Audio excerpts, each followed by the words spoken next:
Hi everybody. It's been several days since I made my last video. I've been kind of busy, which is a good thing. God, my hair, don't mind. I don't know what happened to my hair today, but it is going all sorts of fun ways, and it is all sorts of weird lengths because I had it cut really short, and then it's growing out, and I need to get it cut. And I tried to make an appointment here, but there was no openings. It's fine. And it's a humid day here, which it hasn't really been. I mean, it's raining, which, well, I think it just stopped raining, but it's not humid like it is humid where I'm from in Georgia. So yeah, I think last time I made a video was last Wednesday, and today is Monday. So I went back to see what I talked about, because I don't remember what I talk about after I talk about them, which I'm sure I mentioned is one of the areas I'm trying to work on, which is my memory. But I know I was having a difficult time. I was having several difficult days as I was coming off of medication. I was having kind of a migraine that lasted 6 days. So, not kind of, it was a migraine that lasted 6 days, and I wasn't taking any medication for it because I'm coming off of medication. I'm using my PRC tools, my pain rehabilitation center tools. If you haven't watched any of my other videos, hi, I'm Christina, and I am in treatment for chronic pain and depression. So I'm almost done. So it is a 17-day program at the Mayo Clinic, and I have only 3 more days left, which is a little terrifying. But also good because I'm ready to go home and see my family and sleep in my own bed. So yeah, I've weaned off of several medications and kind of stopped taking other medications, and medications is something I've been struggling with a lot, and so I'll talk about it a little bit, and I've probably talked about it before. I was in pretty bad migraine days, as I partially probably my biggest trigger, which is the weather, low atmospheric pressure. And there's been some wonky days here where it's like it's 80 degrees today and now it's 72 degrees tomorrow, and that usually means some sort of a cold front, low pressure system has moved through. So I could have been having some migraine from that, and just because I was coming off medication. But on Thursday, so the day after I made that last video, I had the best day I've ever had that I can remember in years. I felt really good. I probably put my pain level at about a 3, which I don't remember the last time I had a pain level of a 3. The migraine was gone. For anyone who gets migraines, you know, like there's always there can be a residual headache that happens afterwards. And then of course the tension headaches are the other reason that I had a chronic condition. Because with my migraines comes lots of tension. I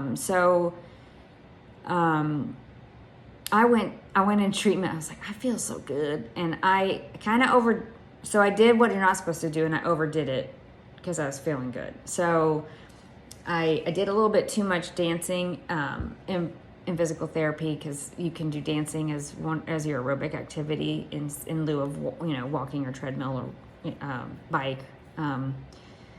So I did some dances where I was bending in my knees more than my knees were quite ready for that. So I'm like, ugh, my knees are feeling a little sore, but that's okay because it'll pass.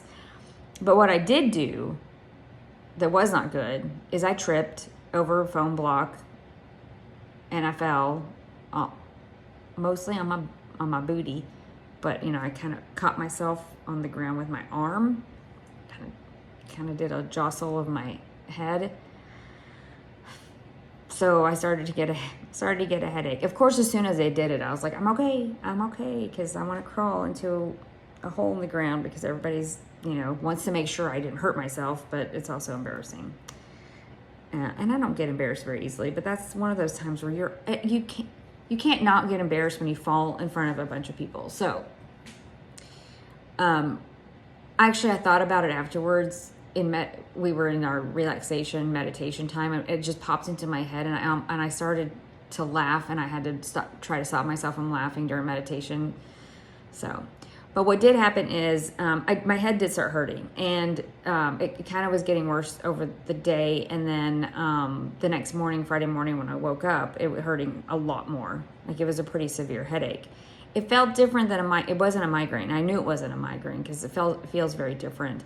And I was struggling with, should I take medication? Because normally, this is what we would consider an acute injury, where I did something and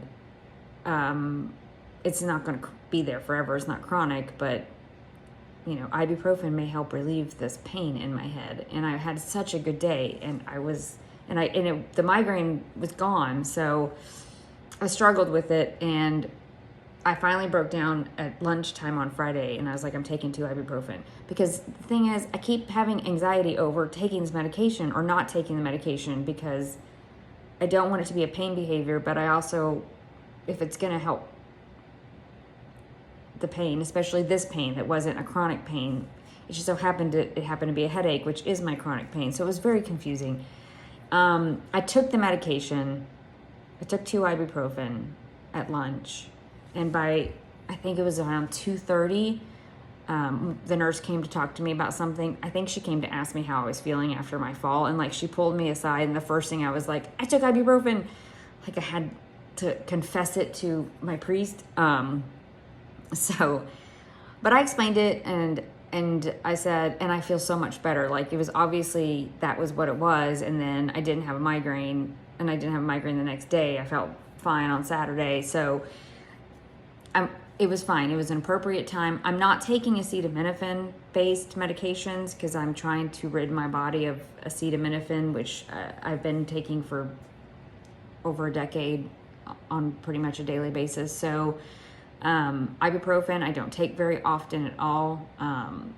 So I felt comfortable doing that. So that was good. I still had a lot of anxiety around it, but it was good. So then I had Saturday and Sunday, most of Sunday. I felt really good. I hung out with people that live in this area in Minneapolis that I have known for many years and don't get to see very often. So Saturday was an all day hanging out with friends, all day, which was wonderful. I didn't do my meditation or my exercise though, because I was with people all day. Really, in hindsight, I probably at one point should have been like, hey, can we just go walk while we talk? And then Sunday, I actually got to have a long lunch with old friends from college that I hadn't seen in probably over 20 years. It was a really long time. So that was wonderful. But Sunday afternoon, I started feeling not so great. And it's the migraine. I know a migraine was coming. People who have migraines, you can tell when it's going to be coming. And I knew a migraine was coming. I'm like, oh, I'm feeling like there's a migraine. My biggest migraine trigger is weather, low pressure. So I don't go looking at the weather, but I did. I was like, my head is really hurting. It's starting to hurt. I know it's going to be a migraine. So I'm not trying to catastrophize it, which is my worst pain behavior. That and probably medication have been my worst, and going to bed. Staying in my bed, taking too much medicine, and catastrophizing are probably my worst things that I do. So I wasn't trying to catastrophize it, but I struggle with, I feel like there's a migraine. Should I go exercise? Will it make it worse? I don't know. Should I take a Ubrelvy, which is a specific migraine medication? It's meant to treat, you're not supposed to take it every day. And unfortunately, I had been taking a lot of this stuff every day, but I haven't taken it in several days. So should I take it? Because it's been a week, and what they recommend is not taking more than one a week, less hopefully, but if you have migraines that happen at least once a week, then it's nice to have that to take to stop it. But so I felt the migraine coming on last night, so I did kind of take it easy. I mean, I'd had a long weekend out. And so when I woke up this morning, I was a little worse, and when I walked to the treatment center, it was a little bit harder than it normally is. And so I got there and I talked to the nurse. Should I take the Ubrelvy? Should I not take the Ubrelvy? I know this is going to be a migraine. Oh, I looked at the weather. So we just had this really big storm come through.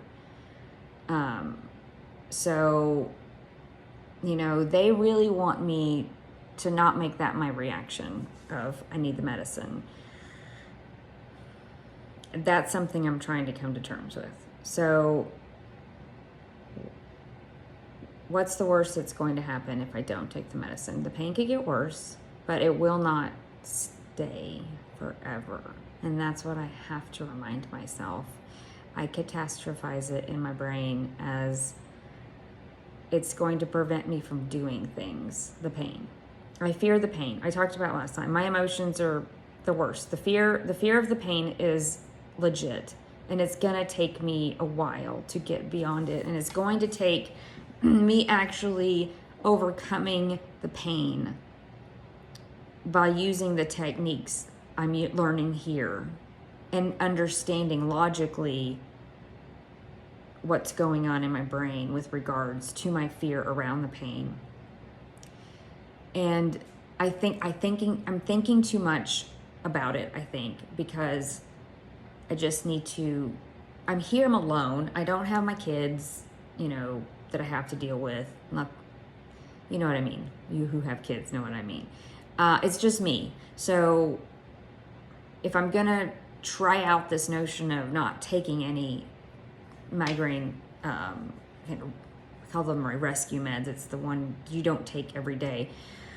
If I'm going to try out not doing that with this really low pressure system going through right now and see what happens by doing my tools and see how it goes, you know, that's kind of really what they want me to try. And I agree. It just took, it takes a lot to do that. Like I go back and forth with it making sense in my head. My brain's trying to reconcile the notion of everything I've always been told from neurology is you start to feel the migraine, you take this med. If you take this med too late, it won't work. That's what, now maybe from what my husband said in doing some research, I don't think migraine medication is quite like that now. And I'm taking one of the newest ones. The Ubrelvy is very new. So, the neurologist here was like, wait until the pain is getting to be unbearable and then take it. But try all the other stuff first. So that's what I'm going to do. So I will definitely, hopefully, check back. I don't have a lot of plans this week. My BFF has left me, went back to Albuquerque. So I don't have anyone to hang out with in the evenings. So hopefully that means I'll be making another video, because I'd like to check back in tomorrow and just see, like, is the migraine still here? Because hopefully this system is moving through throughout the night, and maybe, you know, God, my hair's driving me crazy. So maybe it'll be a thing where I know that, because I know other people that have migraines that are weather related, and they'll be like, oh, once that rain went through, immediate relief. Oh, I would love that. Let's have that immediate relief. That'd be great, especially if I can get through it really well without having to reach for the medication. So I talked about last time I have to create a difficult day plan, and I started working on that yesterday before I started feeling worse. And it's so funny because as soon as I was like, I don't know what to do, my husband's like, well, why don't you go back and look at your difficult day plan that you started working on? And in it, it specifically says here,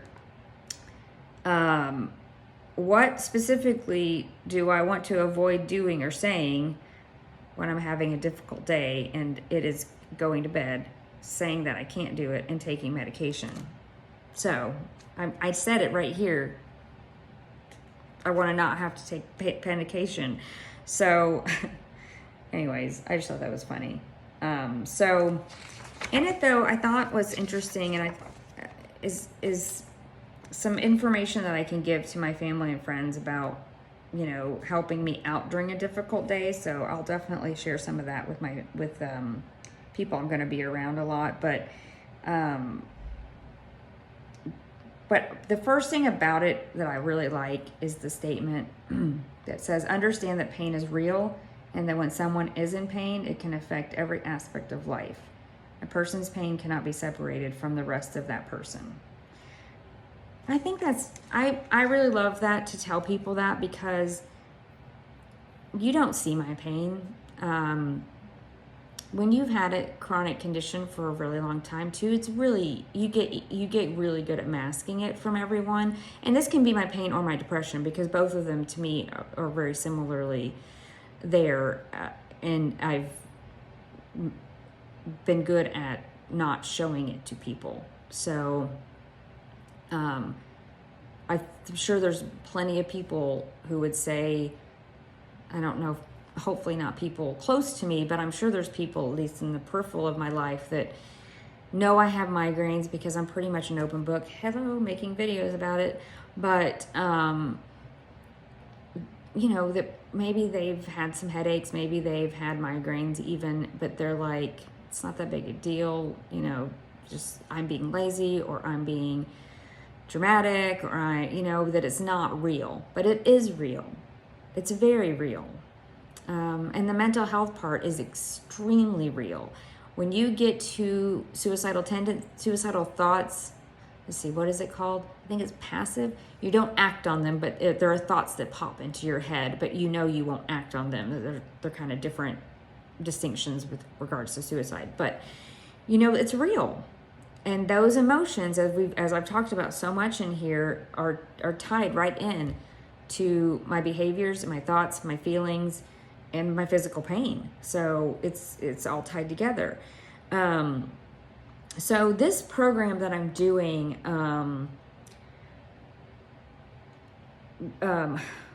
the philosophy around it, and they gave it in one of my last classes that I did last week. But I think it's really important for people who understand, and I probably said it at the very beginning of what this program is, but it's not meant to cure my pain, they're not going to cure my migraines. They might help alleviate the migraines, and hopefully even more so help alleviate the chronic tension headaches, because a lot of it does have to do with how my brain works and the behaviors that I have done over the years of dealing with this. So their philosophy is functional restoration and improvement for quality of life.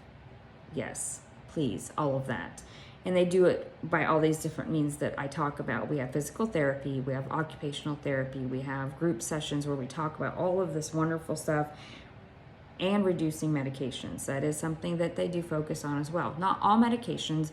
I'm still on my preventive medications for my migraines.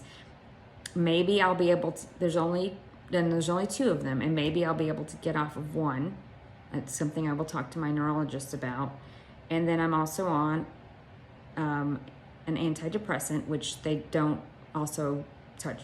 They don't really often will touch that. But again, mood typically gets better through this program, which I have already seen. 100%. I think I came in with a mood score of 1. It was like, I don't know if I could put 0. 0 is like I'm suicide, about to have to take my life. I mean, I was the lowest of low that you could probably get, and it's definitely not there anymore. I've had days where my mood is up at a 6. I mean, it's a huge improvement. So I'm hoping that as I continue to get better, I can come off of the antidepressant as well, because another area for me is my cognitive abilities. They're so impaired when you're on a lot of medication. So the last medication they're weaning me off of is my muscle relaxer, and I'll be off of it by Thursday. So, I'm not going to be on too many things now that really should affect me cognitively. And I think even my antidepressant is the one that has the least amount of side effects. So that's good. Because one of my focus goals is to increase my memory. And we had a session on memory for occupational therapy. And, something that I'm probably going to be doing, and if you're around me a lot, is I have a hard time focusing on something. Like, we'll start to do something, and my brain just starts like thinking of all the other things I need to be doing, and they'll just pop in my head. That's when my brain's like, I need to buy cheese. Like when I'm trying to listen to somebody talking to me. So I'm just gonna start carrying around a notepad and just like jot shit down whenever it pops into my brain, so that I don't focus on trying to remember that, and I can focus on what you're telling me, so I will remember it. And I might just start jotting down things people are saying that are important, because I learn best by writing things down. I've been taking hella notes in all these classes, even though they give us little pamphlets with information as well. But I always have learned better. And when we talked about memory, that's kind of what they talked about, and it makes sense. You input, which is your attention, then you have to learn it to put it into your storage, where you will have retention for it. And then it's, there's short-term and long-term storage, obviously, and then you retrieve it as your output. But there's a bunch of, we listed a bazillion things that impact your thinking or your ability to think and process memory and all that. So a lot of what I'm doing here is hopefully going to help with that. And yeah, I just have to find better ways for me to keep my focus and my attention on what people are saying, and really get it into my brain, and not just, you said it and it went right past me because I was thinking about the cheese I had to buy. So that was one of the things we talked about since last time. So I think the other kind of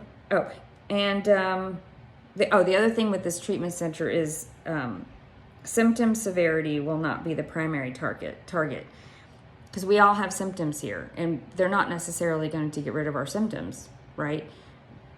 The hope is they'll decrease, but they're not going to get rid of them. So we're going to still have our symptoms, but they want to increase our quality of life around our symptoms, so that we will have them, but we also now have all this other stuff to fill our time with, and our focus and our attention on. So that, it's great. It takes work. So I'm working on it. And one of the things I'm really working on with myself too, and I know I've mentioned it, is positive self-talk, accepting myself for who I am today, and loving myself for who I am today. We were talking about that in group, and then we had just finished up group, and the guy that did our lesson today is like, so tell me something positive about yourself. And I was like, I couldn't think, like nothing.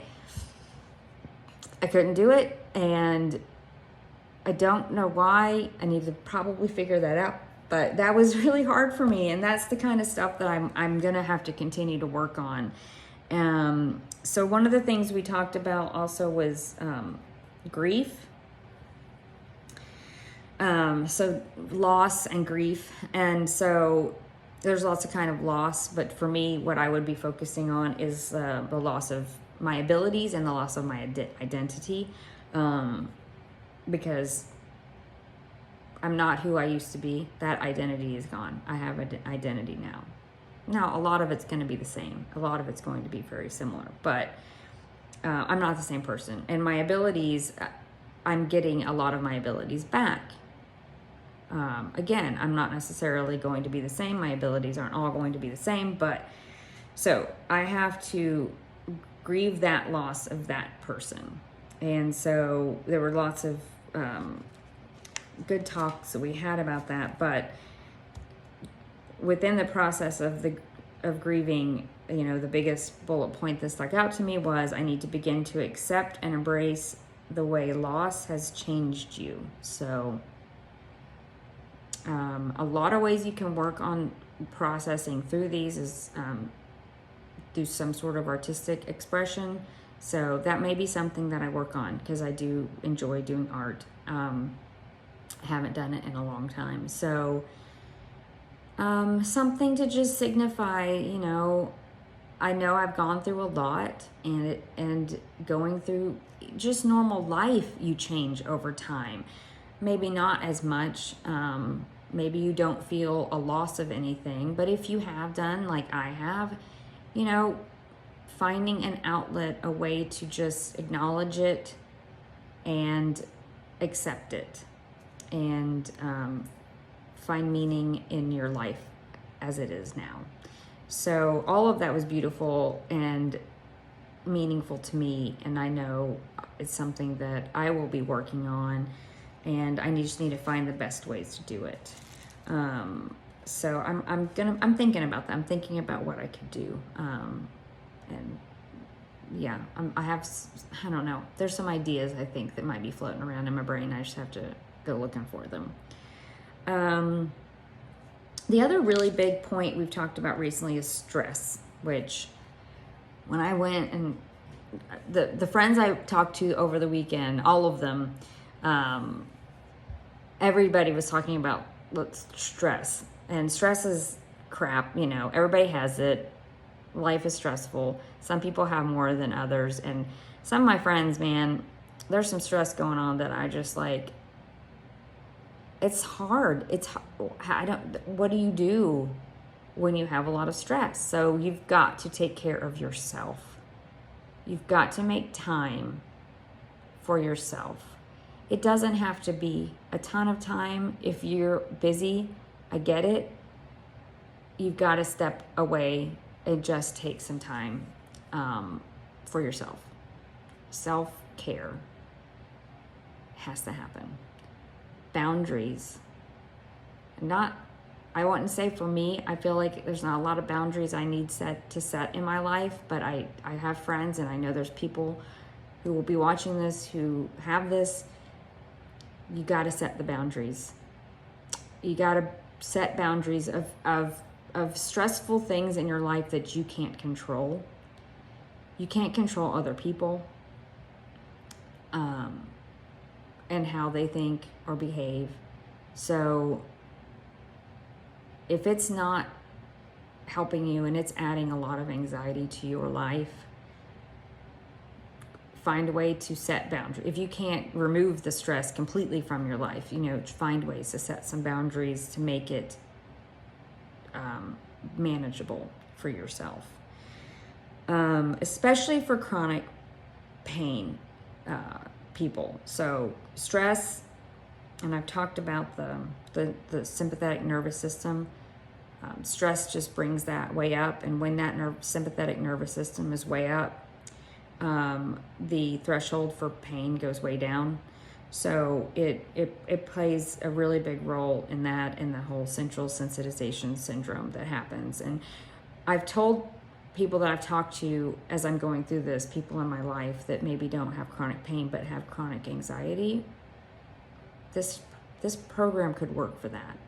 And they even say it, they try not to say pain as much in the program. I know pain is in the title of Pain Rehabilitation Center, but they like to say symptoms because it's not always just pain symptoms. Anxiety is one that I think this stuff would work really well for anyone going through who has had chronic anxiety and lives at a very heightened level of anxiety in their life. Everybody deserves happiness.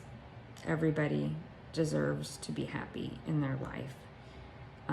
It's not always like that. It's not always easy to find that happiness or how to get to that happiness, but everybody deserves it. So, stress can be physically debilitating. So even if you don't have chronic migraines like your good friend Christina, if you have chronic stress in your life, it is physically debilitating. It just is. So maybe you don't see it because you live it, but it's there. So you've got to take time for yourself. These are some of the things that we have said. Prioritize what is most important. And you need to be on that list. And I see I should be talking to myself. These are the things that I'm saying right here so I can go back and watch it and listen to myself. You need to be at the top of your prioritization list. Okay? You have to be. Just like when you're in the airplane and the things drop down and you got to put the thing on you first before your baby. You have to be healthy. Schedule time for yourself. Delegate tasks. Say no. I don't have a problem with this. We talked about assertiveness today, and I was like, I'm assertive, but I'm assertive sometimes too assertive. So I need to work on not being aggressive when I'm assertive. But anyways, not something I was planning on talking about. So, but I know there's a lot of people in my life who don't say no enough, because that's part of setting boundaries as well. So, yeah. And I talked about medications. I talked about stress. And the last thing I was going to talk about, this, Cherry told me not to talk about how long my videos are. So I'm not going to apologize, but I am going to say it's longer because it's been like 5 days. So another person they have in the program you can meet with is a vocational counselor. And, what I thought was really cool about it is you take this interest, it's going to remind people of like, you take the interest, like, what should I be when you're in high school? Well, it's kind of like that. And I know I have a job, I have a career I had a career, I quit working, but I could go back to it. I don't think I'd have any problems finding a job because I'm very qualified and I'm good at my job, and I've always done a good job. So I could go back to being an engineer in the biomedical world. Something that's really important about jobs is, and this is what I found, at least working in corporate America, bosses are important, culture is important. And I specifically, and he said this before we even talked about all my problems with how the stress got to me at work and broke me. I mean, it's of course, it's stress on top of the chronic pain and the stress with that and the depression, but you get a string of bad bosses and bad work environments, and it can break you. But I scored like really high, like 93rd percentile in a thing called, this is personal style scales, but it's specifically for team orientation. So I prefer to work on a team and collaborate together with people to solve problems together. I like working in a team. I like it when we're all working together for a common goal. And when you get high enough in your job in corporate America, people stop caring about the team and care only about themselves and how they can get promoted and instead of you. Because once you get high enough, there's not so many positions up there. So I don't play that. I don't play that political game, and it just frustrates the hell out of me when people do. Especially, I'm like, you're wasting all this energy on that and you're not doing your job. So anyways, so I took this, I talked to this guy. He was amazing. And to see like, what do I want to be when I grow up? But I thought it was really cool to kind of get an idea of what I am interested in. I'm trying to find this thing that I thought was really cool. Where did it go? Hold on. So anyway, this personality, it's not a personality, this strong interest inventory profile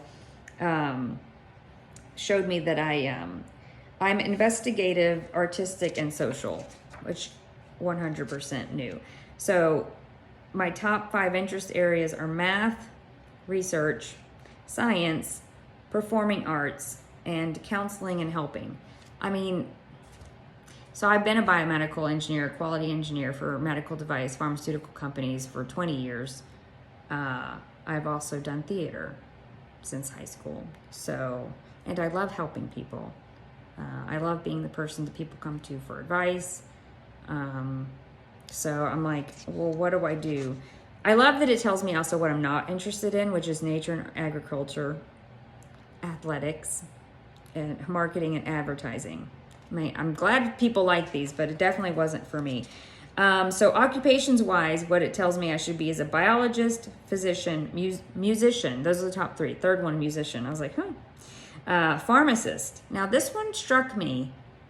I'd have to go back to school, but maybe that might be fun. So I don't know. Optometrist, I don't really think I'd want to do that. Architect, chemist, university faculty member. That seems too stressful for me. Artist and elementary school teacher, which is also interesting because I've also had this like, should I teach?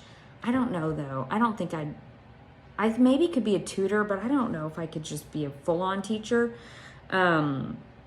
So yeah, but I definitely scored highest in the investigative, artistic and social areas. So, which is 100% me. I mean, that's, what I liked about it though, is then it gives you like a slew of jobs that are within those fields and within those three combined fields. So, and then it also gives you descriptions of what you are, and reading through these descriptions, it's for sure the investigative and artistic ones, everything it says there, except for the things it says about not being around people, because those two both were kind of like, but you don't like to socialize or be around people. And then that you add the social one in, I'm like, that's my social part. But yeah, I love it. So I have a lot to think about. I'm very privileged in the fact that I can try to change career paths and maybe do something that I'm not getting paid for until I figure it out. I know that that's a privilege I have because my husband has a very good job and he can support us on his income alone. A lot of people don't have that opportunity, so I'm definitely going to work hard at it and figure out what I want to do. And there's lots of kind of ideas that I have, and this really helped me. And another thing we need to do is really, from a financial planning standpoint, see like what my salary would need to be if I don't go back into engineering. So that's something that we can do. And friends I met with this weekend that kicked ass at their financial planning, I really should probably just talk to them and be like, how do I financial plan like you did? Because they were able to retire at a pretty young age, and that's really impressive. So yeah, a lot of really cool things happening there.